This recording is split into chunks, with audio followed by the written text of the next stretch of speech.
Welcome to my channel. Today I'm going to show you how to enable the mouse clicking sound in Windows 11. So for example, you click on these icons, you hear no noise. So go to search, type in control panel, go to hardware and sound,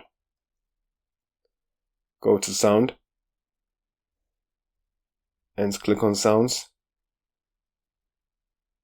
And in this list, we're going to go to select. This will help us to find the sound that we want to use,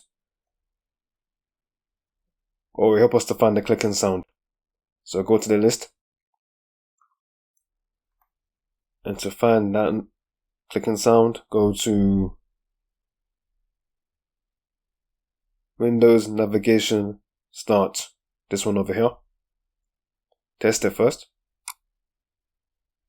Apply. And click OK. Close this. And now, you hear that sound. And you click on the icons.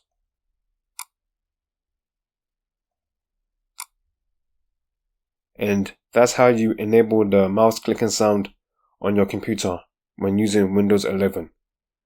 Like, subscribe, and thank you for watching. Take care.